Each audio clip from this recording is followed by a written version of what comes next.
Over the past few decades, the past few centuries, the human race has encountered a variety of disruptions and disruptors which have impacted society in numerous ways. From an individual standpoint, when we hear the word disruptors or disruption, what do we think of? We think of something big, a breakthrough, a crisis, something, such an event so eventful, so powerful that we as humans in history tend to struggle to forget.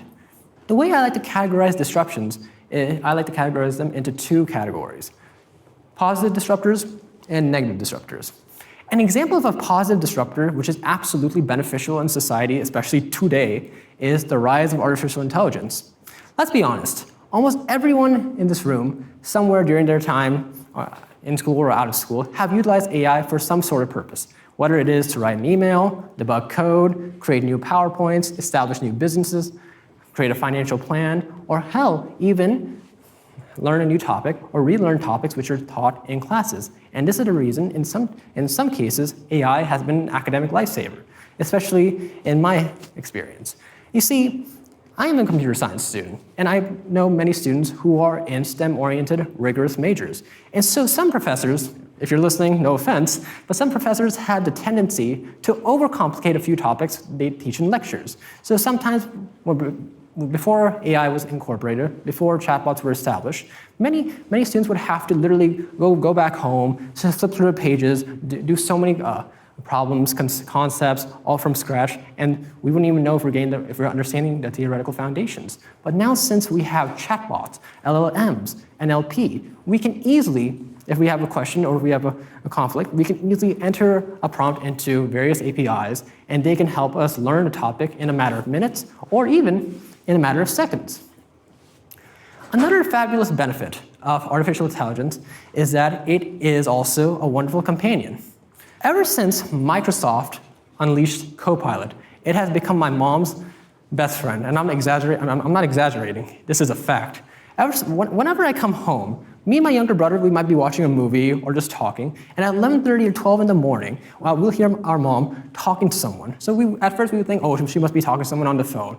Then she's going to be laughing or just talking normally, and then me and my younger brother will go downstairs and overhear the conversation. And then we'll realize that, oh my God, she's talking to a laptop. What is she talking to AI about? Is she feeling lonely? Is that why she's talking to AI? So I asked my younger brother these questions. And so what my younger brother would say is that, Akshay Bhaiya, when you're not here, Mama can act hysterical. And to be honest, that is true.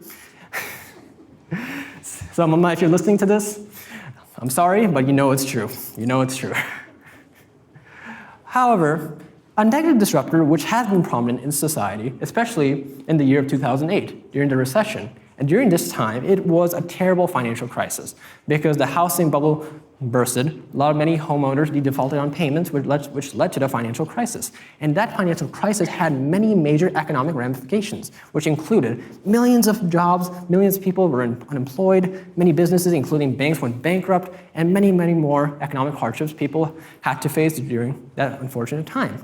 But if you see a commonality, a common denominator between all the types of disruptions I have presented to you right now, you'll see that all these disruptions are able to attract attention from the public almost immediately.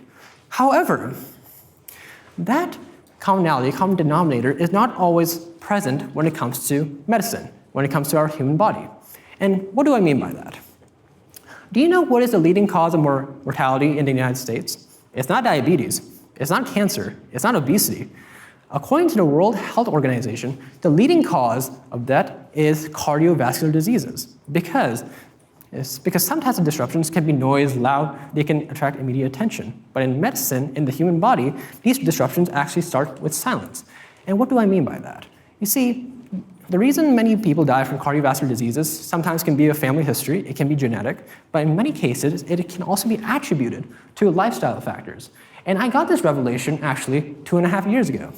Me and my family, we were invited to a grand Indian wedding. It was during Thanksgiving break of my freshman year. And so, as you know, at Indian weddings, they can last up to 5 to 6 consecutive days. And so while we visited the wedding, we met the father of the bride a countless number of times. And if you ever saw this man, he was so charming, so jovial, so enthusiastic. He radiated so much positive energy that He raised so much positive energy, and especially he was so happy during that time because his daughter was finally getting married.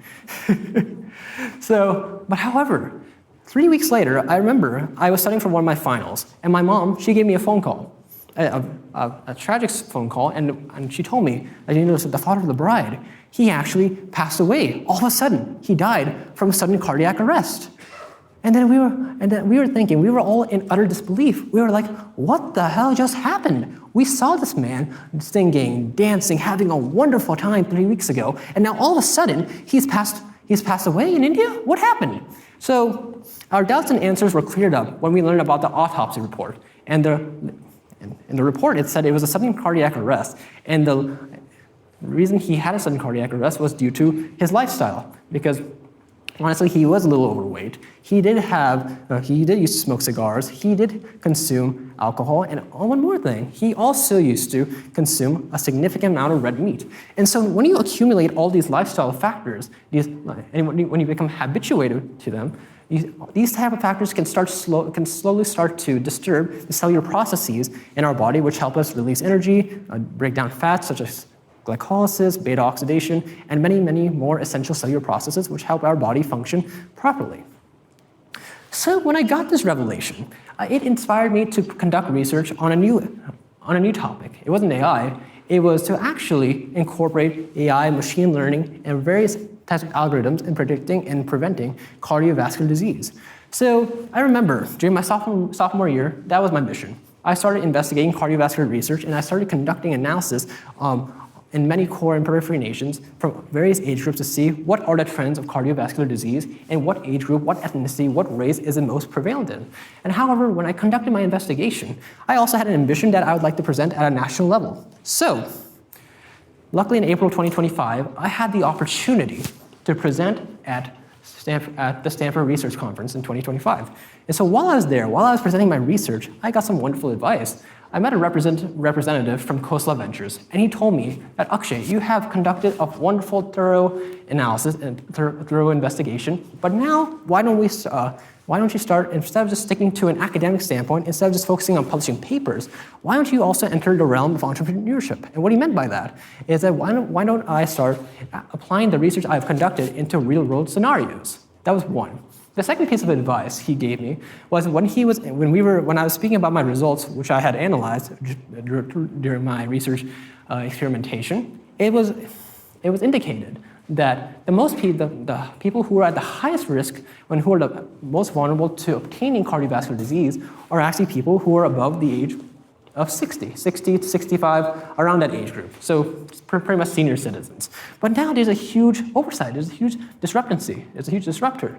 And that disruptor was the people who are most vulnerable to obtaining cardiovascular disease are actually not as tech savvy as the Gen Z, Generation Alpha, and the foreseeable future generations will be able to analyze and detect technology. Because as you all know, AI and medicine are making huge leaps.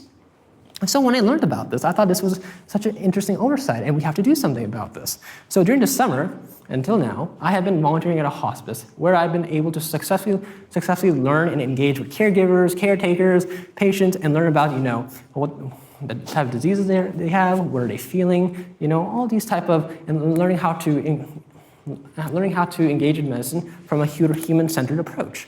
So this is when I entered the realm of entrepreneurship and developed my startup company, Circulize.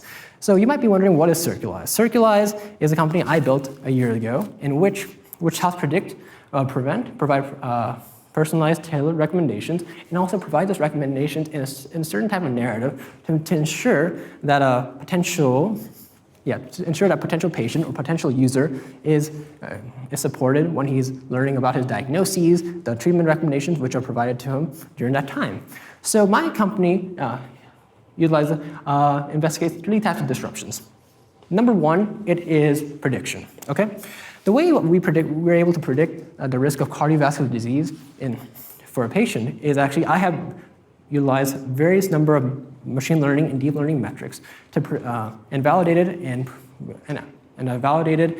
ensured that these models are reliable. And so let's say when a patient enters all their biographical information, their biomarkers, their lifestyle factors, cholesterol, cholesterol levels, lifestyle factors like do you drink, do you smoke, etc. And based on those factors, we're able to, my system is able to give a prediction of your risk of cardiovascular disease. That's number one.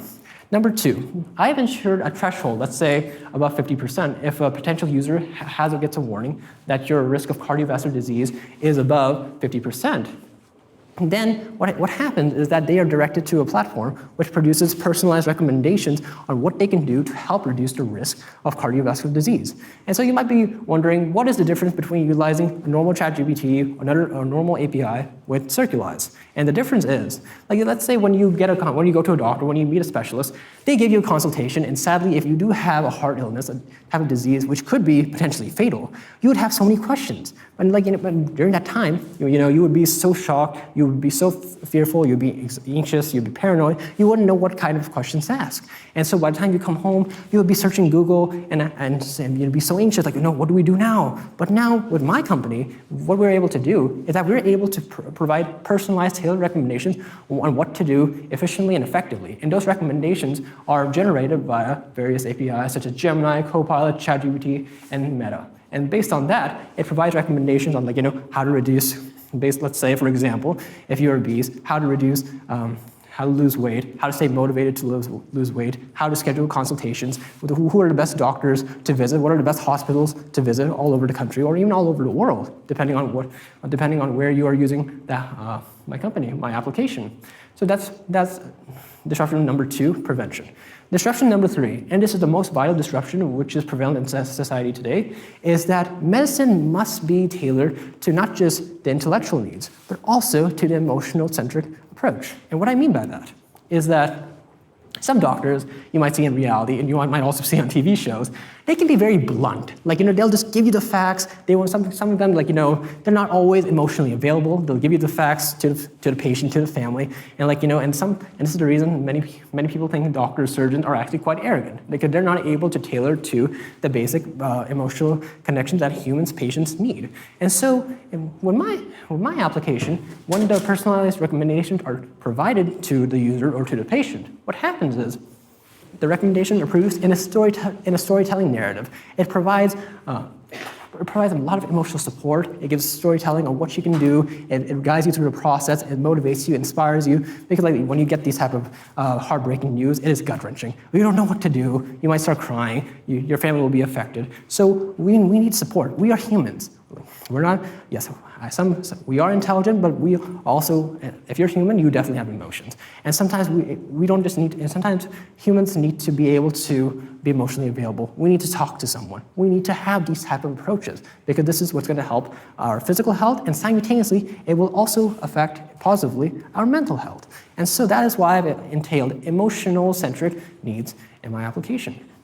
And honestly, if we're able to do these if we're able to prevent these disruptions, prediction, prevention, and also emotional connection, the realm of medicine, diseases will be a much better place. The world will be a much better place, and this is how many disruptions in the realm of healthcare will be discarded. Thank you very much.